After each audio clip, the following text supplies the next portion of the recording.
कथा ज्यादा सुननी चाहिए और मोबाइल कम चलाना चाहिए। कथा कम सुननी चाहिए, मोबाइल ज्यादा चलाना चाहिए, कि मोबाइल कम चलाना चाहिए, कथा ज्यादा सुननी चाहिए? क्या कथाएं ज्यादा सुनो। अच्छा, कथाएं कब तक सुने? कथाएं आप कितनी सुनते हैं? देखो, कथाओं का क्या है कि आपने आज कथा सुनी, आपको अच्छा लगा, आपको लगा नहीं नहीं आप ठीक कह रहे हैं, ऐसी करना चाहिए, हम ऐसी करेंगे। आप कई बार मन भी बना लेते हैं कि नहीं जी, अब तो हम सवेरे जल्दी उठेंगे, माला जप करेंगे, भगवान का ध्यान करेंगे, यही सार है, आज से हम सच बोलेंगे, आज से हम शराब नहीं पिएंगे, आज से हम गुटखा नहीं खाएंगे। ये सब आप बना लेते हैं, पर जैसे यहां से उठ के जाते हैं ना, घर जाते जाते सब भूल जाते हैं।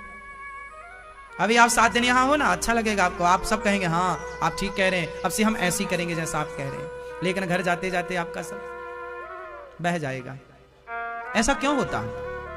ऐसा होता ना, जब सुनो तब अच्छा लगता है। मैया, ओ पंचायती मैया, राम राम, कर लो थोड़ी पंचायत कर लो। तो ऐसा क्यों होता है मैया कि जब आप कथा सुनती हो तब अच्छा लगता है, सब ऐसा लगता है आप करेंगे, ऐसे ही रास्ते पर चलेंगे, और घर जाने के बाद ना सब जीरो, फिर आप उसी दुनिया में मस्त। ऐसा क्यों होता जानते हैं? कारण जानती हो मैया कि हम बताएं कारण? अच्छा, एक बात बताओ, एक घड़ा है जिसमें 9 छेद हैं, जिनसे हम पूछेंगे वो हमारे प्रश्न का उत्तर देंगे, बाकी लोग चुप्पी टाप बैठेंगे। एक घड़ा है मैया, आप बताओ, मेरी मां 47 वर्ष की, 47 वर्षीय मैया। अच्छा, एक बात बताओ, आप ही बताना, एक घड़े में 9 छेद हैं और उस घड़े में हमें पानी भरना है, बताओ कैसे भरेंगे? सिर्फ आप बताएंगे। एक घड़ा है जिसमें 9 छेद हैं और उसमें पानी भरना है, बताओ कैसे भरेंगे? छेद को बंद नहीं कर सकते आप बताओ। पी ले भैया। नहीं ना भर पाओगे पानी? आप बताओ। नहीं भरेंगे? आप बताओ, थोड़ी तो कोशिश करो भरने की। हाँ पंचायती भैया बोलो। अच्छा, पंचायती ये हैं, बड़े से किस में? हाँ ठीक कहा इन्होंने। जिस घड़े में 9 छेद हैं, आपने एक से पानी डाला तो दूसरे छेद से निकल गया, तीसरे से डाला चौथे से निकल गया। एक काम करो, उस घड़े को पानी में डुबा दो। पानी में जब डूब जाएगा तो फिर पानी निकलेगा कहां से? तो वो घड़ा है 9 छेद वाला, एक्चुअली वो घड़ा है आपका शरीर, और आपके शरीर में ही 9 छेद हैं। आपके अपने शरीर के 9 छेद गिनो जरा, कौन कौन से हैं?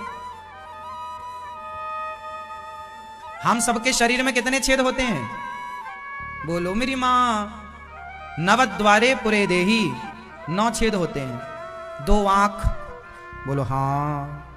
2 नाक, 4 हो गए, 2 2 4। 2 कान, 6 हो गए। 1 मुंह, 7 हो गए। 1 मूत्र द्वार, 1 मल द्वार, मल और मूत्र वाला दरवाजा, टोटल 9। टोटल 9 दरवाजे का शरीर है हमारा। अब ये शरीर आपका एक घड़ा है और इस घड़े में छेद कितने हैं? 9। अब आप इस कान से कथा सुनते हो, इस कान से सुनते हो, बाकी 7 कानों से कथा बह जाती है। कथा का पानी भरा, बह गई बह गई बह गई, क्योंकि छेद है ना बहुत सारे, मन विषयों में चला गया। हाँ या ना? ये छेद ही तो, शरीर के जितने छिद्र हैं यही तो हमें परेशान कर रहे हैं, यही तो मूल जड़ है परेशानियों की। तो अब पानी कैसे भरें कथा का जल? बोले इसे डुबा दो। आप लोग कथाएं सुनते तो हो कम मात्रा में, तो थोड़ी कथा सुनी तो घर जाते जाते बह गई, इसलिए अपने आप को कथा की गंगा में डुबा देना है। जब आप डूब जाएंगे कथा में, भगवत प्रेम में, तब तो आपके अंदर खचाखच ज्ञान भरा रहेगा, भक्ति भरी रहेगी, प्रेम भरा रहेगा, फिर जाएगा कहां निकल कर? फिर तो ऊपर से नीचे तक आपके भीतर भरा है। अच्छा ये बताओ, आपने जलेबी बनाई और जलेबी को पकड़ के आपने उसे आधी चाशनी में डाल दी, तो क्या आधी चाशनी में डालने से जलेबी में मिठास चढ़ेगी क्या? अरे पूरी डालो, और जरा 25-30 सेकंड के लिए तो कम से कम डले, 1 मिनट के लिए तो डले, तब ना उसका रंग चढ़ेगा। और एक बार चढ़ गया तो फिर वो जलेबी को आप कितना भी धुलो पानी से, वो मिठास रहेगी। हाँ या ना? एक बार आपके अंदर यदि प्रेम का भक्ति का रंग चढ़ गया तो फिर लाख कोशिश करो वो रंग छूटेगा नहीं। एक बार लगने की देर है, और आप लोग ना लगने नहीं दे रहे हैं। जरा सा सत्संग किया, आप सत्संग कम करते हो, कुसंग ज्यादा करते हो।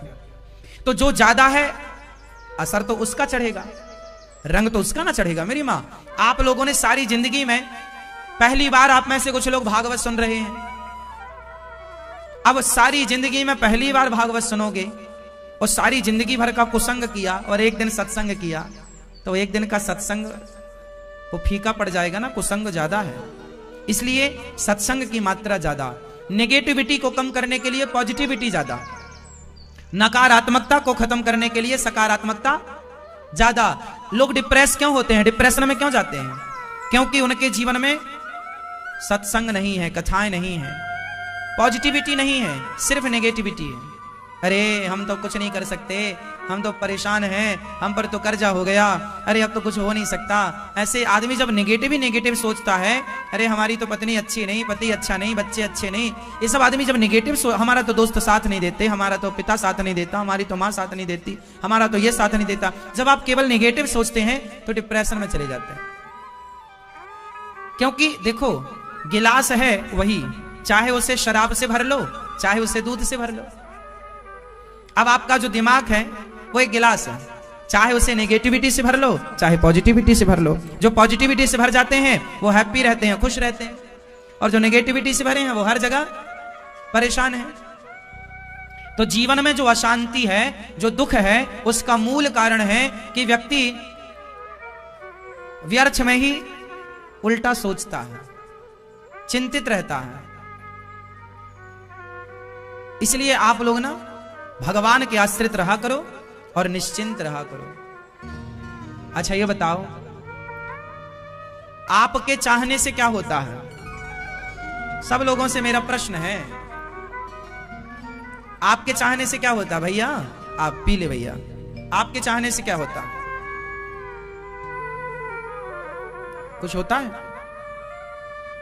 आपके चाहने से कुछ होता है या नहीं? हाँ या ना में उत्तर दो बस। आपके चाहने से क्या होता है? कुछ होता है? पीछे वाली मैया, आपके चाहने से कुछ होता है? हाँ या ना? तो बताओ फिर किसके चाहने से होता है? मेरी पीछे वाली मैया, ओ पीछे वाली लाल मैया, बताओ किसके चाहने से होता है? जब भगवान के चाहने से सब होता है, हमारे चाहने से कुछ नहीं होता, तो आप चाहते ही क्यों हो? पर भगवान की चाह में अपनी चाह मिला क्यों नहीं देते? जब आपके चाहने से होने ही नहीं है तो व्यर्थ की चाह रखने से क्या होगा? फिर तो जो हुई है सोई जो राम रचि रखा, फिर जो भगवान चाहेंगे उसे होने दो, जो हो रहा है उसका आनंद लो। ये समझो कि ये प्रभु इच्छा है। आप तो केवल अपने बुद्धि और अपने विचार, अपने विवेक से उससे बेहतर करने का प्रयास करो। देखो हम पढ़ते बहुत हैं, एग्जाम्पल दे रहे हैं, उदाहरण, हम पढ़ते बहुत हैं और पढ़ करके हमने बढ़िया सा एग्जाम देने गए तो लिखा भी मस्त, खूब बढ़िया लिखा हमने, सारे प्रश्नों के उत्तर दिए और हमारे नंबर 80 आए या 70 आए या 90 आए या 100 आए, तो हमारा काम था पढ़ना और लिखना। अब नंबर कितने आएंगे इस पर हमारा कोई जोर नहीं चलता। चलता है? तेरे हाथ में कर्म करना है, फल तेरे हाथ में नहीं है। बोलो हाँ। शादी हुई आपकी, आप दोनों पति पत्नी मिले, स्त्री गर्भवती हो गई, तो तुम दोनों के संयोग से गर्भाधान होना तो तुम्हारे अधिकार में था, लेकिन अब बेटा होगा कि बेटी होगी, फल में बेटा आएगा कि बेटी आएगी, ये तुम्हारे हाथ में है। बोलो, तुमने फैक्ट्री लगाई, खूब पैसा लगाया, खूब बेहतर बनाया, खूब बढ़िया से आपने प्लानिंग की, पर प्रॉफिट कितना आएगा ये आपके हाथ में है। बोलो, आपके हाथ में क्या है? जोर से, सिर्फ कर्म। इसलिए तू अपना कर्म करता चल, बेहतर 100% अपने कर्मों को देता चल। फल तेरे हाथ में जब है ही नहीं, हमारे हाथ में जो चीज हमारे हाथ में है नहीं उसके बारे में सोच के लाभ क्या होगा? जो हो रहा है होने दो, बहू के बेटा हो या बेटी हो, दोनों में खुश रहो। तेरे हाथ में तो कुछ है ही नहीं ना भैया। तो हाथ में किसके है? तो जो हो रहा है वो किसकी इच्छा से हो रहा है? तो जो हो रहा है वो ईश्वर की इच्छा से, इसलिए जो हो रहा है उसे होने दो और भगवान की इच्छा मानकर आप तो खुश रहो कि ये प्रभु की इच्छा है। आप बस उसे बेहतर प्लान कर सकते हो। बेटी हो गई तो बढ़िया पढ़ा सकते हो, उसे योग्य बना सकते हो। बेटा हो गया, बढ़िया संस्कार दे सकते हो बेटी को, संस्कार उसे तरीके से आप अपने फर्ज का पूरा फर्ज निभा सकते हो। लेकिन आप पर कोई जोर नहीं है ना, आप हम सब अधूरे हैं। ईश्वर के पास 6 चीजें होती हैं, बताओ क्या क्या क्या क्या होता है? ईश्वर के हाथ में 6 चीजें कौन कौन सी हैं? मेरे संग बोलो। मैया, ओ पंचायती मैया, ओ मेरी जाने वाली मैया, जा रही हो मेरी मां, जल्दी आना। टाटा टाटा तो कर लो मेरी मां, गुस्सा हो गई क्या? सुनो, जल्दी आना और चुपचाप बैठो सब लोग। भगवान के हाथ में कितनी चीजें हैं? 6। कौन कौन सी आप बताओ? नहीं नहीं पता? चलो बताओ, आपके हाथ में कौन कौन सी चीजें हैं? कुछ भी नहीं। आप तो कह रही थी हमारा पति हमारी हाथ में है। हाँ?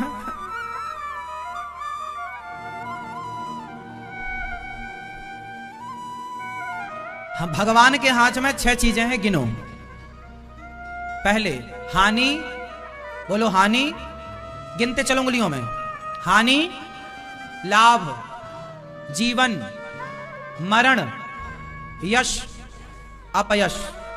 कितना हुआ? ये 6 चीजें किसके हाथ में है?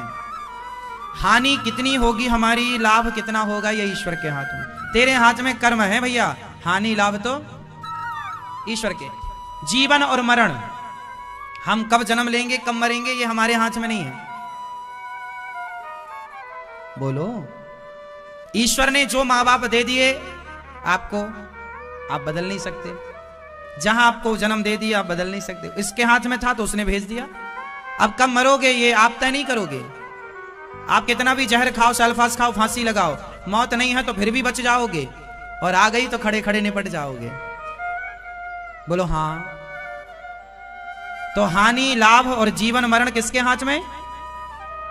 हानि लाभ जीवन मरण, यश, यश मतलब कीर्ति, आपकी जय जयकार, आपका नाम, आपकी इज्जत। अपयश मतलब आपकी बदनामी। नाम और बदनाम, आप कितने, कोई हमें गाली देना, कोई हमारी आलोचना करे तो ये समझ लो ये ईश्वर जब चाहे तो आपकी जय जयकार करा दें, और ईश्वर जब चाहे तो आपको थू थू करा दें। समझ रहे हैं? आदमी की जय जयकार भी होती है और थू थू भी हो जाती है। तो ये सब किसके हाथ में है? जब ईश्वर के हाथ में सब कुछ है तो अपन क्या करें? अपन तो केवल अपना कर्म करें और उसी परमात्मा के आश्रित रहें जिसके हाथ में सब कुछ है। प्रभु आप जानो और आपका, हमारे हाथ में कुछ है ही नहीं। आपके हाथ में कुछ होता तो आप बहुत कुछ कर लेते। हाँ, आपके हाथ में कुछ है वो आप करो। आपके हाथ में क्या है? कर्म है, कर्म करो। माँ बाप की सेवा करो, समाज की सेवा करो, अच्छे काम करो, अच्छी प्लानिंग करो, है ना? अच्छे संस्कार लो, अच्छे संस्कार दो, अच्छी राह पर चलो, अच्छी राह पर चलाओ। जो आपके पास है वो आप करो। जितना पावर है आपके पास उतना आप करो। ईश्वर ने कुछ पावर आपको भी दे रखे हैं। कुछ 6 पावर तो भगवान ने अपने हाथ में ले रखे हैं, पर कुछ पावर आपके हाथ में भी दे रखा है। कौन कौन से पावर आपके हाथ में है बताओ?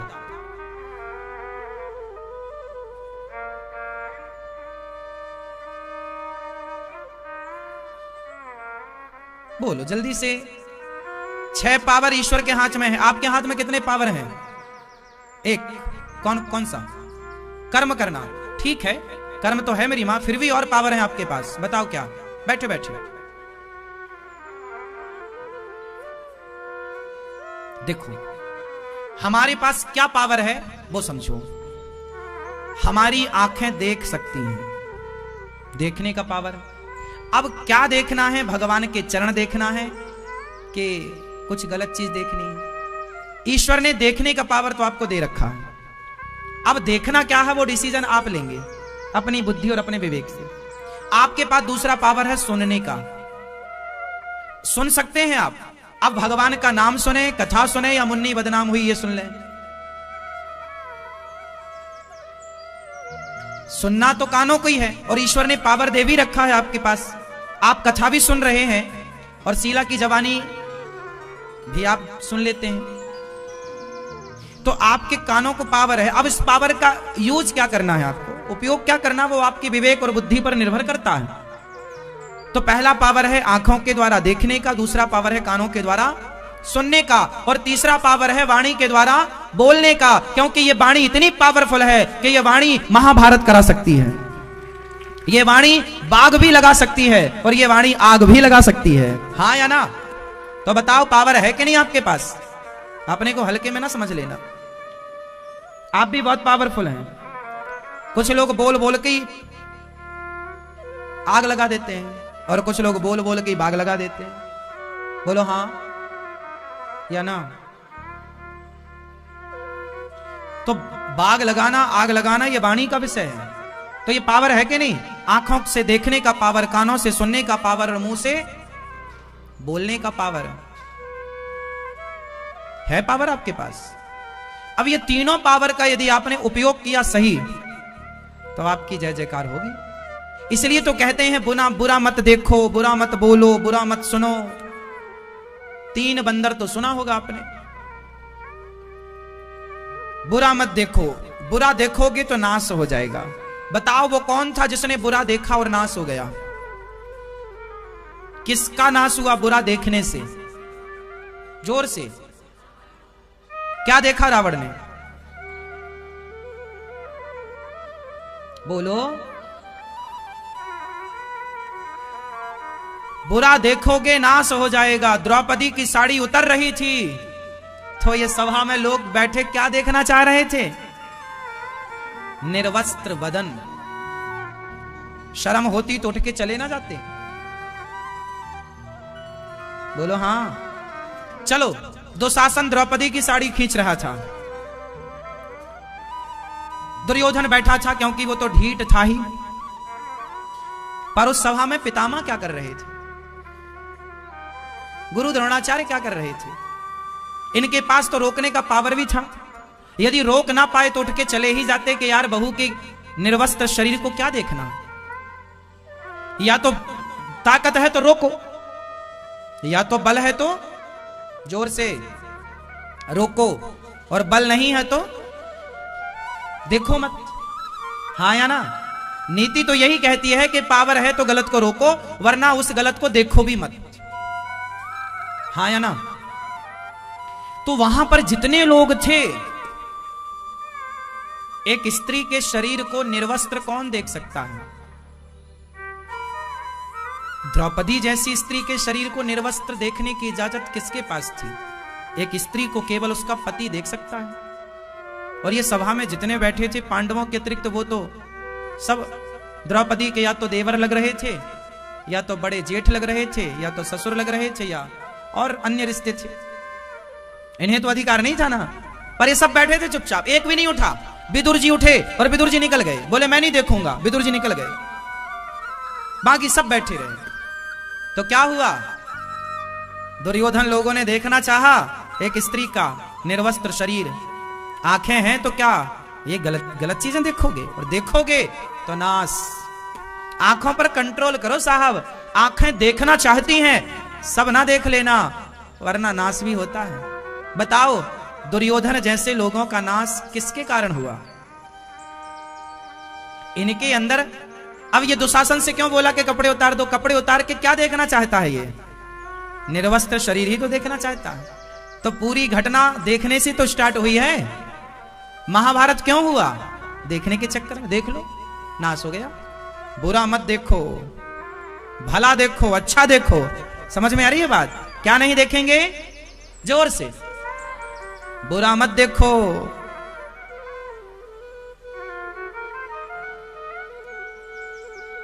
हाँ या ना? आंखों को संभाल के रखना मेरी मां।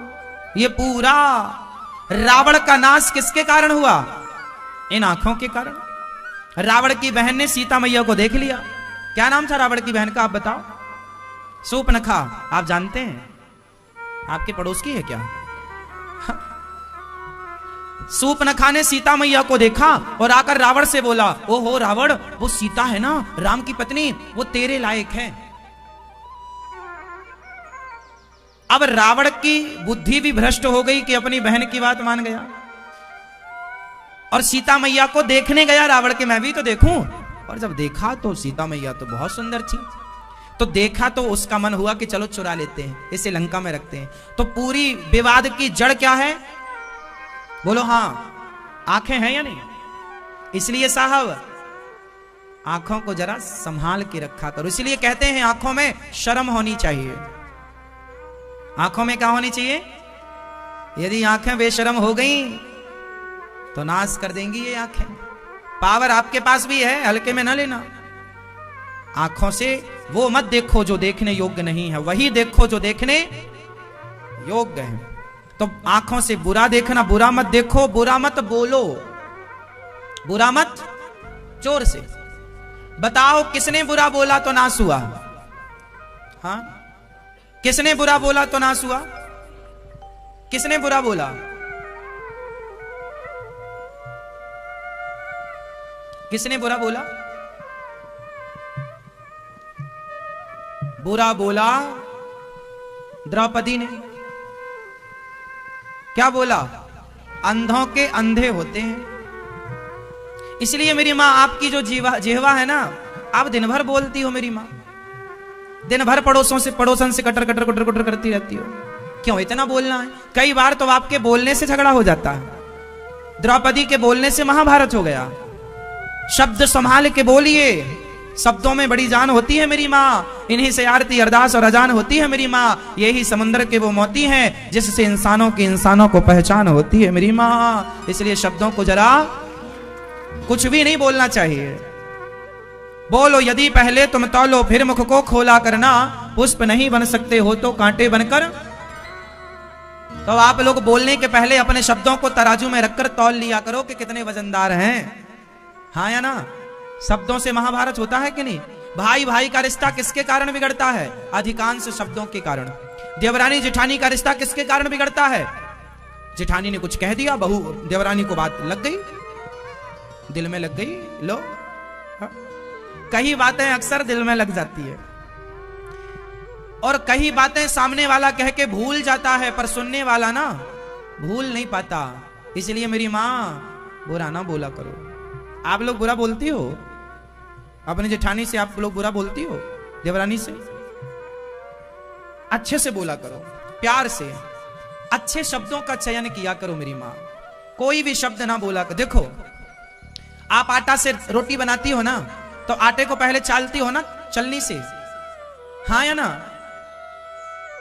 मैया, ओ मोबाइल वाली मैया, चला लो मोबाइल, चला लो। घर जाके लड़ोगी फिर जेठानी और देवरानी से। सुन लो तो लड़ाई नहीं होगी। सुनो, आटा को चालने वाली चलनी से आप चालती हो ना, तो उससे क्या होता है? अच्छा आटा अलग होता है और बचा हुआ उसका चापर चोकर अलग हो जाता है। बोलो हाँ, हाँ या ना? उसी तरह जैसे रोटी बनाने के लिए ना अच्छे आटे की जरूरत पड़ती है, चलनी से चालना पड़ता है, उसी प्रकार रिश्तों को चलाने के लिए अच्छे शब्दों की जरूरत पड़ती है। अपने विवेक की चलनी से जरा शब्दों को चाल करके अच्छे शब्दों का चयन अलग कर लिया करो और बुरे शब्दों का चयन अलग कर दिया करो। बुरे शब्दों को अलग, जैसे आपने आटा तो अलग कर लिया और बचा हुआ उसका कचरा अलग फेंक दिया, अलग रख दिया, तो आप अपनी डिक्शनरी से ना बुरे शब्दों को हटा दो। डिसाइड कर लो कि आपको इन शब्दों का प्रयोग करना है और कितना भी गुस्सा आए उस गुस्से में आप अपना आपा नहीं खाएंगे और कभी भी गलत शब्दों का प्रयोग। क्योंकि देखो, आपका गुस्सा 2 मिनट का होता। आपको गुस्सा आया और आपने उस गुस्से में मुझे कुछ बोल दिया, या अपने भाई को कुछ बोल दिया, या अपने बाप को कुछ बोल दिया। जब आपका गुस्सा शांत होगा तो आप खुद लगेगा आपको कि मैंने गलत किया, लेकिन चूंकि आपको बाद में लगेगा गलत बोला, लेकिन आखिर तो आपने बोल तो दिया ही। तीर बात जवान से और तीर कमान से एक बार निकलने के बाद वापस। इसलिए बिना विचारे जो करें सो पाछे पछताएं और काम बिगाड़े आपनो जग में होत हंसाएं। समझदार वो है जो समझदारी से निर्णय ले, जल्दबाजी और गुस्से में कोई निर्णय ना लो आप। चाहे रिश्तों के निर्णय हो या बिजनेस व्यापार के निर्णय हो, हर चीज में विचार चाहिए कि नहीं? बोलो हाँ। विवेक चाहिए कि नहीं? बोलो हाँ। फिर गुस्से में कोई निर्णय नहीं लेना, क्रोध को कंट्रोल कंट्रोल। ये क्रोध सत्यानाशी है। तो आंख मत बिगड़ने देना और जवान मत बिगड़ने देना। और तीसरा है कान। बताओ कान किसके बिगड़ गए? बुरा मत देखो, बुरा मत बोलो, बुरा मत सुनो। बुरा किसने सुना तो नाश हुआ? मैया, ओ मेरी पीछे वाली मैया, बुरा किसने सुना? मेरी मां। मैया, ओ मैया सो रही है कुर्सी में बैठी, मैया सो रही हो मेरी मां? हाँ जागो मेरी मां। लो जाग गई मैया, सुबह हो गई मेरी माँ, राम राम। हाँ देखो कितनी मस्त नींद आती है कक्षा में। घर में पोता पोती सोने नहीं देते। तो बुरा सुना किसने? माता कैकई ने। कैकई के कान किसने भरे? और आप लोगों के कान किसने भरे? पड़ोसन ने, रिश्तेदारों ने। मंचरा कैकई के कान भरती और कान बिगड़ गए माता कैकई के। देखो कान बिगड़ने का परिणाम यह हुआ कि आज तक किसी बाप ने अपनी बेटी का नाम कैकई नहीं रखा। तब से आपके मोहल्ले में, सोसाइटी में, गांव में कोई कैकई नाम की लड़की है? क्यों नहीं है? है कोई कैकई? सुना किसी का आपने नाम कैकई? मैया आपने सुना? क्यों नहीं सुना? क्या बिगड़ गए माता कैकई के? भारत जैसे भक्त की मां है, लेकिन लोग उनका नाम लेना पसंद नहीं करते। क्यों? क्योंकि राम से द्रोह किया। क्यों द्रोह किया? क्योंकि मंथरा ने कान भर दिए। पूरा विवाद का जड़ ये कान थे कि नहीं? राम जी के वनवास जाने का मूल कारण क्या है? कान। हाँ या ना? जोर से बोलो मेरी मां। कान है। यदि ये कानों से कैकई मां का घर उजड़ सकता है, तो इन कानों को भरने से आपका भी घर उजड़ता है। और आप समाज में इस बात के उदाहरण भी हैं। कितने लोगों का पड़ोसियों ने, पड़ोसन ने कान भर दिया। अच्छा लोग तो कहकर चले जाते हैं, लेकिन आप ना उन बातों को गहराई से ले लेते हैं, उस पर आप विचार करने लग जाते हैं। बोलो हाँ। अब जैसे देखो लड़ाई पड़ोसन, पड़ोसन का मतलब है जो कराने वाले हैं। सारी पड़ोसन नहीं, बहुत तो अच्छे भी होते हैं हमारे पड़ोसी। कुछ लोग होते हैं जो लड़ाई दंगई कराते रहते हैं। अब लड़ाइयां कैसे होती हैं, लोग किस तरह से भड़काते हैं, उसका एक उदाहरण देता हूं। बाकी आप सब बहुत होशियार हैं, समझिएगा। एक बार पड़ोसन आई आपके घर में और बोली, अरे बहन आज तुम्हारा जन्मदिन है, बताओ तुम्हारे पति ने तुम्हें क्या दिया? पत्नी बोली, अरे बहन हमारे पति ने तो कुछ भी नहीं दिया, हमें तो भूल ही गए वो, उन्होंने तो हमें हमारे जन्मदिन को विश ही नहीं किया, उन्हें याद ही नहीं है। अब लो पड़ोसन बोली, राम राम, तेरा पति तो तुझे बिल्कुल भूल गया है, तेरा जन्मदिन निकल गया, कुछ नहीं दिया उसने, हैप्पी बर्थडे टू यू भी नहीं बोला। और सुनो हमारा पति हमें एक बढ़िया पार्टी दिया, सबको बुलाया, खिलाओ। सुनो ये देखो अंगूठी इतनी बड़ी 1 तोले की है, ये दी हमें उसने। हाँ बहुत प्यार करते हैं हमारे पति, भूलते नहीं है कुछ भी। तुम्हारे लगता है तुमसे प्यार नहीं करते। अब देखो ये पड़ोसन कह रही है, अब इसे कैसे पता कि तुम्हारे पति प्यार नहीं करते? ये अंदाजा लगा रही है, क्योंकि इसके हिसाब से प्यार वही है, अंगूठी अंगूठी देते रहो तो प्यार है, और ना दो तो प्यार नहीं है। ये देखो ये 56 छुरी लड़ाएगी, ये आग लगा रही है और लगा के चली गई। अब वो पत्नी बेचारी मुंह फुलाए बैठी है। शाम को पति आया, क्या हुआ? आप तो हमसे प्यार ही नहीं करते। अब पति बोला, काम धाम करके आता हूं, दिन भर कहती है प्यार नहीं करते, कैसा प्यार चाहिए? एक दिया जोर से गाल में, गुस्से में था बेचारा। अब तो उसे कन्फर्म हो गया कि मेरा वाला बिल्कुल प्यार नहीं करता। गुस्से में एक जमाया उसने गाल में, खाना पीना पूछा नहीं, मुंह फुलाए बैठी है। वहां मैं बॉस की सुनता हूं, वहां काम धाम से परेशान हूं, यहां पत्नी परेशान कर रही है, उसने गुस्से में एक दे दिया। अब लो भैया, पत्नी बोली मैं समझ गई, मेरी पड़ोसन को उसका पति सोने की अंगूठी देता है, उसके लिए सब कुछ करता है, तुम फटी साड़ी नहीं लाते हमारे लिए। लो भैया वो झोला वोला उठाई चली गई। छोटी सी बात थी पर इतनी बात बिगड़ गई कि उसने बोला अब तो मैं आपके संग नहीं रहूंगी, तलाक चाहिए। लो भैया वो मायके में चली गई। उसने माँ को बताया कि माँ मेरा पति बिल्कुल प्यार नहीं करता, लगता उसका किसी के साथ चक्कर है, तब तो प्यार नहीं करता। देखो बात क्या थी वो कहाँ आ गई। अब उसकी पत्नी बोली माँ से, उसका चक्कर किसी के साथ है, रात को लेट भी आता है, किसी दिन आया होगा, तुक्का लग गया। लो भैया अब उसकी माँ बोली तू चिंता ना कर, तू कोई बोझ थोड़ी है मेरे लिए, तू यहीं रहे अपने बाप के घर, तेरा बाप खवाएगा तुझे। अब माँ की सह में लग गई। अब माँ अब कुछ दिन बाद पति को आया कि नहीं जी मैंने गलत किया, मारना नहीं चाहिए था, डांटना नहीं चाहिए था, उसे भी कहीं घुमाने ले जाना चाहिए था। पति तो टेंशन में था बेचारा सब जगह की। पुरुष आदमी ना बड़ा टेंशन में भी रहता है, स्त्री को अपनी बात कम बताता है पुरुष, सारी टेंशन सारा कड़वा घूंट खुद पीता है मर्द, स्त्रियों को नहीं बताता। स्त्रियों को अच्छी बातें बताता है पुरुष, खुशी की बातें बताता है। आपको पता है पुरुष कभी भी टेंशन की बात स्त्री को नहीं बताता, उसको पता है कि ये परेशान ज्यादा हो जाएगी हमसे, हम तो ठीक बर्दाश्त कर भी रहे हैं, ये बर्दाश्त नहीं कर पाएगी। लेकिन देखो स्त्रियां अपनी जगह सही होती हैं, उनका अधिकार होता है, लेकिन कई बार स्त्रियों को अपने पुरुषों को भी समझना चाहिए, पति को भी, पति पक्ष भी समझ के चलना चाहिए।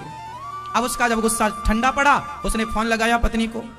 अब पत्नी को फोन लगाया तो पत्नी ने माँ से, माँ फोन आया उनका, माँ बोली मत करना बात, ना करगड़ता आएगा दामाद तब देखूंगी मैं। अब लो अब ये घी डाल रही है सासू माँ।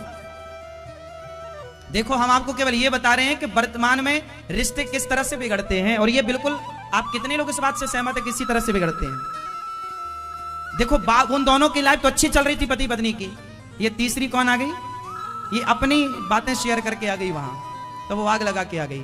अरे तुम्हारे पति का बजट कुछ और है, तुम्हारी लाइफ कुछ और है, उसके पति का बजट कुछ और है, वो अपनी दाल रोटी बेचारा जैसे तैसे चला रहा है। अब तुम्हारे पति का बजट है तो सोने की अंगूठी भी देगा, भाई किसी का बजट नहीं है तो 200 की साड़ी ही देता है, किसी का बजट तो 200 का भी नहीं है तो एक गुलाब का फूल ही दे देता है।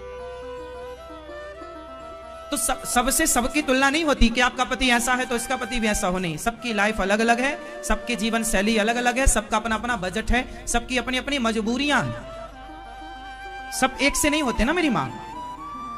इसलिए दूसरों के भड़कावे पर आने से, दूसरों के कहने से अपनी लाइफ में आपने तूफान खड़ा कर लिया, ये तो आपकी समझदारी नहीं हुई।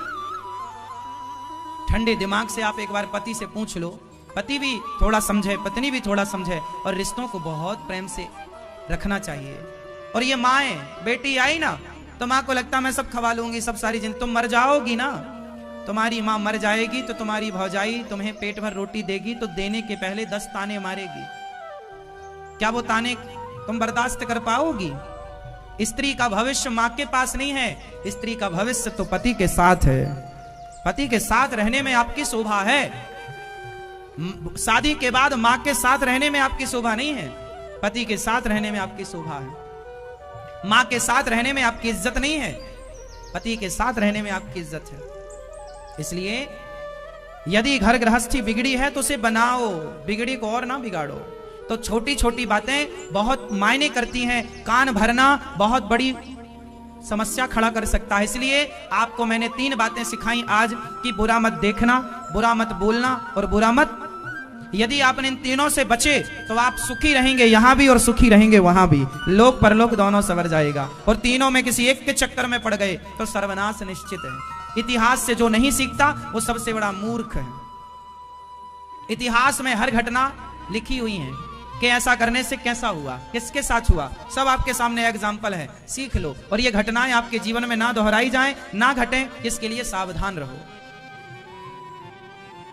लोग क्या कहेंगे कहने दो, आप अपने रिश्तों में मस्त। और सुनो, रिश्तों को कैसे रखना चाहिए? रही मन धागा, आगे बोलो आप, रही मन धागा, रही मन धागा प्रेम का, मत तोड़ो चटकाया, टूटे से फिर ना जुड़े, जुड़े तो गांठ पड़ जाए। आप लोग अपने रिश्तों को इतना मजबूत रखो कि किसी के चटकाए टूटे ही ना, कोई लाख कोशिश करे पर टूटे ना। तो हमें अपने आनंद में रहना चाहिए। सूत जी सौनक आदि ऋषियों को कहते हैं हम आपको कथा का सार सुनाते हैं। देवता लोग भी एक बार भागवत सुनने का मन बनाए और देवता अमृत का कलश लेकर राजा परीक्षित जहां बैठे शुकताल में आए। सुखदेव भगवान से कहा एवं विनिमये जाते सुधा राज्ञा प्रपीयताम, अदला बदली कर लो। देवराज इंद्र ने कहा कि स्वर्ग का अमृत परीक्षित को पिलाओ और परीक्षित जिस कथा अमृत को पी रहे हैं हमें पिलाओ। सुखदेव भगवान ने पूछा परीक्षित जी अमृत पिला दें हम इंद्र को कथा का, और आप पियोगे स्वर्ग का अमृत? इंद्र ने परीक्षित जी ने कहा मुझे स्वर्ग का अमृत नहीं पीना, मुझे भागवत अमृत ही पीना है। ये भागवत कितनी श्रेष्ठ है कि स्वर्ग से देवता भी आते हैं इस भागवत को सुनने, पर सुखदेव भगवान ने अधिकारी ना समझा तो स्वर्ग के देवताओं को भी ये भागवत नहीं सुनाते, जाओ तुम इसके अधिकारी नहीं हो। 7 दिन की कथा में जब परीक्षित जी का उद्धार हुआ और प्रेम पूर्वक जब परीक्षित जी की सदगति हुई, तब इंद्र ने तराजू बांधी, एक पलड़े पर भागवत जी को रखा, दूसरे पलड़े पर स्वर्ग के सुखों को रखकर तौला तो भागवत जी का पलड़ा भारी था। भागवत जी की बराबरी कोई कर नहीं सकता। स्वर्ग का सुख अलग है मेरी मां, भागवत का सुख अलग है। स्वर्ग से देवता भी मृत्यु लोक आते हैं सत्संग करने के लिए। धन्य है मृत्यु लोक, हम भारतवासी बड़े भाग्यशाली हैं जहां भगवान की कथा हम सबको प्राप्त हो रही है। इसलिए कथा की गंगा में डुबकी लगाते हुए ही अपने जीवन को यापन करना चाहिए, जीवन यापन करना चाहिए। कुसंग करने से अच्छा है सत्संग करो। आप पड़ोसन की बातें सुनने से अच्छा है कि आप अनिरुद्धाचार्य की बातें सुनेंगे तो आपके जीवन में कुछ अच्छा ही होगा, बुरा कुछ नहीं हो सकता। हमारी बातें आपके लिए एंटीबायोटिक का काम करती हैं, हर बुरी चीज से आपको बचाती हैं। हमारी बातें आपकी गृहस्थी का सुरक्षा कवच है, हाँ या ना? पड़ोसन की जमाने की बातें प्रपंच में उलझने से अच्छा है कथाएं सुनो। आप रिश्तेदारों से भी बात करेंगे ना तो वहां भी गंदगी होगी, हाँ या ना? आप करिए बातें, वो कौन सा करते नहीं है, दिन भर आप पंचायत करते हैं, क्या प्राप्त कर लेते हैं सिवाय झगड़े के? आप जितनी बातें करेंगे उतना झगड़ा ज्यादा होगा, याद रखिएगा। और जितनी कम बातें करेंगे उतना कम झगड़ा होगा, और बिल्कुल नहीं करेंगे तो बिल्कुल झगड़ा नहीं होगा। पूरा झगड़ा बातों से है। बातें फिर बातें लाते तक पहुंचती हैं, विवादों तक होती है बातें, ठीक है? तो आप लोग कथाएं सुना करिए। क्या सुनते हैं आप?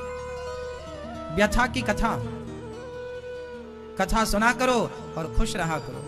भाई व्यर्थ की चीजें सुनने से अच्छा कथा सीखोगे कुछ तो अच्छा रहेगा, और उल्टी सीधी बातें सुनने से लाभ क्या है? बोलो हाँ या ना? हाँ कि ना? कथा सुना करो। 7 दिन की कथा परीक्षित जी ने सुनी, सदगति हुई। इंद्र ने तराजू बांधी और भागवत जी को तौल कर देखा, भागवत जी का पलड़ा। स्वर्ग में एक तराजू बांधी गई मेरी मां भागवत जी को तौलने के लिए। किसने तराजू बांधी? इंद्र ने। एक तराजू बांधी, एक पलड़े पर भागवत जी को रखा और दूसरे पलड़े पर इंद्र ने स्वर्ग के तमाम सुखों को रखा और तौल कर देखा तो भागवत जी का पलड़ा भारी था। क्यों भारी था? क्योंकि भागवत जी की बराबरी कोई नहीं कर सकता। स्वर्ग के सुख भी फीके पड़ गए, भागवत जो दे सकती हैं वो स्वर्ग नहीं दे सकता। स्वर्ग तो स्वर्ग देगा, अमर जो अमृत है वो अमर करेगा, पर कथा हमें भगवान की प्राप्ति करा देगी। अमृत भगवान की प्राप्ति नहीं करा सकता, स्वर्ग इंद्र भगवान की प्राप्ति नहीं करा सकते, पर भागवत जी भगवान की प्राप्ति करा सकती हैं। इसलिए भागवत की महिमा स्वर्ग के तमाम चीजों से श्रेष्ठ है। इंद्र ने तराजू बांध कर तौला, भागवत जी का पलड़ा सबसे भारी था। बोलिए भागवत भगवान की। एक बार नारद जी समस्त तीर्थों के भ्रमण में निकले शांति पाने के लिए, पर ना पश्यम कुत्रमिच्छर्मः मनः संतोष कार्यकम। नारद जी पुष्करम चा प्रयागम चा काशीम गोदावरीम तथा हरिक्षेत्रम कुरुक्षेत्रम श्रीरंगम सेतु बंधनम, सारे तीर्थों में गए नारद जी, पर शांति नहीं मिली।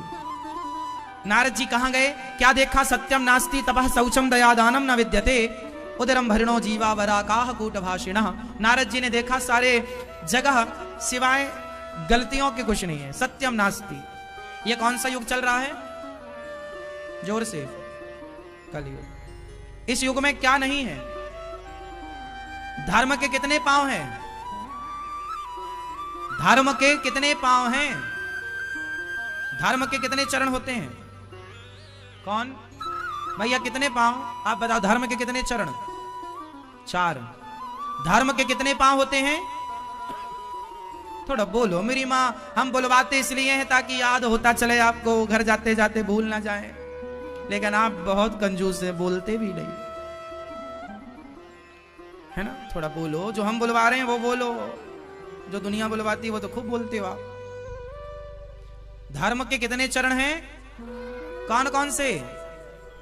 बोलो। सत्य, याद कर लेना, ये सब आपके काम की चीजें हैं। ये पहले सिखाई नहीं जाती थी, ये तो पहले पढ़ लेते थे गुरुकुल में, यही सब पढ़ते थे हम लोग। मैया, ओ मेरी माँ, जा रही हो मेरी माँ? ओ मेरी प्यारी मैया, जा रही हो? धर्म के कितने चरण? 4। पहला सत्य, बोलो सत्य। दूसरा दया, तीसरा दान, चौथा तप। सत्य, दया, दान और ये धर्म के 4 चरण हैं। सत्य, इसलिए क्या बोलना चाहिए? सत्य। क्या करना चाहिए? दया। सत्य, दया, दान। कमाई का हिस्सा कुछ परसेंट, 5% दान। जो कमाओ उसका 5%, 3%। और तप। पत्नी और पति दोनों अब बूढ़े हो गए हो आप, अब तप में लगो। अब बेटा बेटी से मन हटाओ, तपस्वी बनो। धर्म के कितने चरण? 4। इस कलयुग में कितने पांव हैं धर्म के?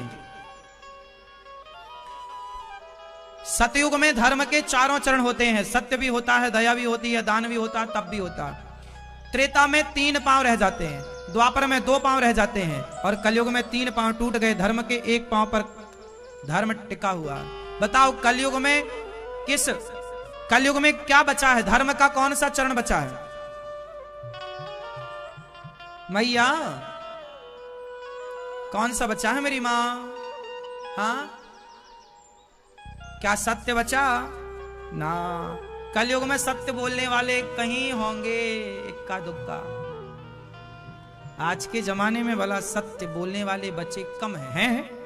सत्यम नास्ति हैं पर कम। लाखों में कोई एक सच कहीं बोल रहा होगा, वरना आप लोग तो सब झूठ बोलते ही रहते हैं। मैया सो रही हो कि नहीं? नहीं, देखो कितना झूठ बोल रही है मैया। सो रही है, झपकियां ले रही है, लेकिन नहीं बोलेंगी झूठ। नहीं बोल सकती है कि हाँ हाँ मैं सो रही थी। झूठी मैया। सत्यम नास्ति, सत्य नहीं बचा मेरी मां। सत्य कम पड़ गया, कमजोर हो गया। आज के समय पर सत्य बोलने वाले, आप सच्ची बताओ, आप में से कितने लोग सच बोलते हैं? उठाओ हाथ।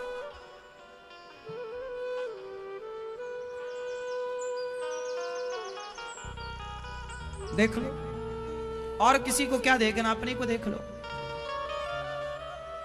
सत्यम नास्ति, कोई सत्य। अच्छा, आप लोगों को ना झूठ ज्यादा बोलने की आदत हो गई है, बात बात पर झूठ। 1 रुपया के लिए भी आप झूठ बोल देते हैं, क्या जरूरत है? झूठ बोल के धन्ना सेठ बन जाओ और सच बोल के गरीब रहो, तो सच बोल के गरीब रहने में फायदा है। सुदामा जी ने अपने जीवन में गरीबी तो रखी पर झूठ नहीं रखा, और जब सत्य के राह पर चले तो बुढ़ापे में ही सही उस सत्य ने कृष्ण तक पहुंचाया जरूर। सुदामा के सत्य ने कृष्ण तक पहुंचाया। तो सत्य का परिणाम थोड़ा देर से मिलेगा मैया, पर परफेक्ट मिलेगा। झूठ तो ऐसा है, देखो जब आग जलती है ना तो धुआं ऊपर जाता है और पत्थर भी ऊपर जाता है।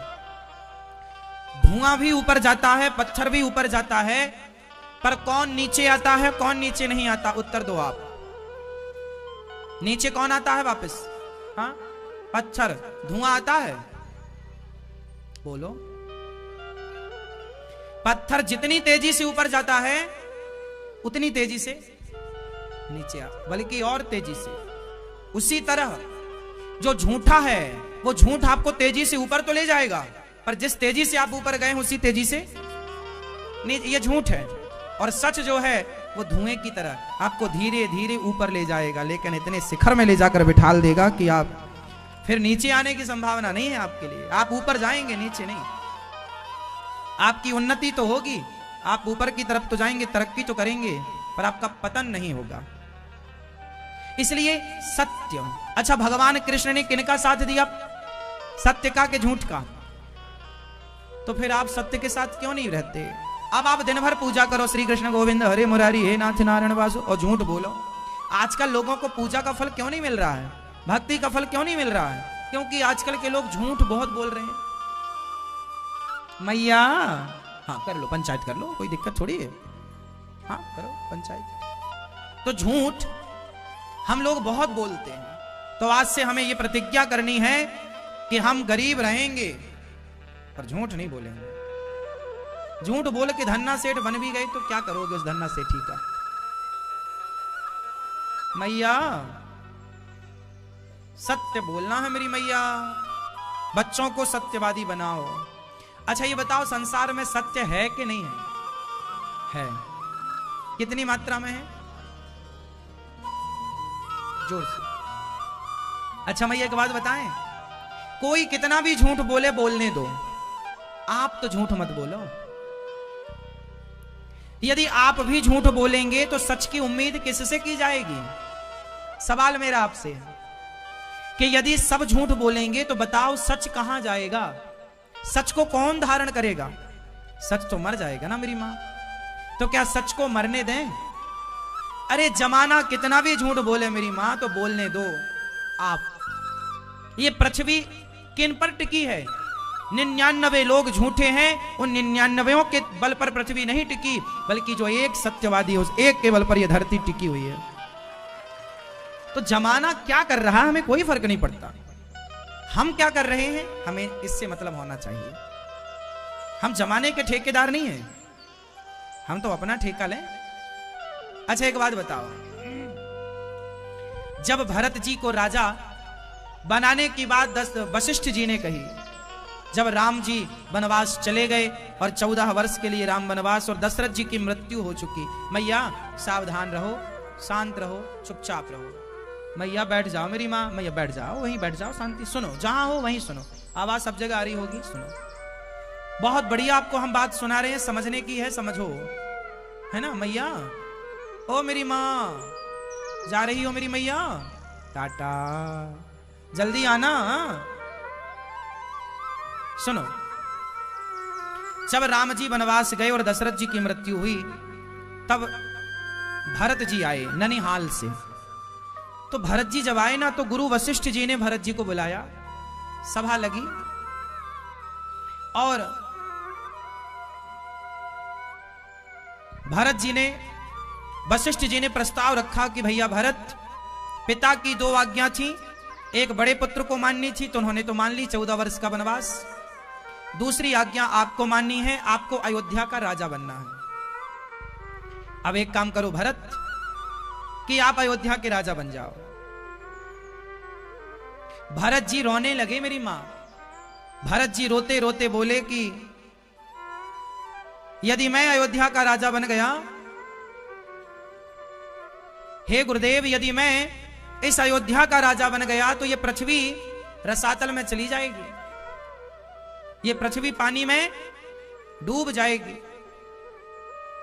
गुरु वशिष्ठ जी ने कहा कि भरत, रावण जैसे पापियों के पाप से पृथ्वी पानी में ना डूबी, हिरण्याक्ष हिरण्यकश्यपु जैसे पापियों के पाप से पृथ्वी पानी में ना डूबी, तो तुम जैसे भक्तों के पुण्य से क्या पृथ्वी पानी में डूब जाएगी? तब भरत जी ने कहा गुरुदेव,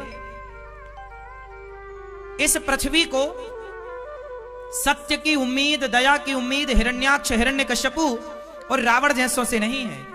इस धरती को धर्म की उम्मीद हिरण्याक्ष हिरण्यकश्यपु रावण जैसों से नहीं है। इस धरती को धर्म की इच्छा हम जैसे भरत लोगों से है।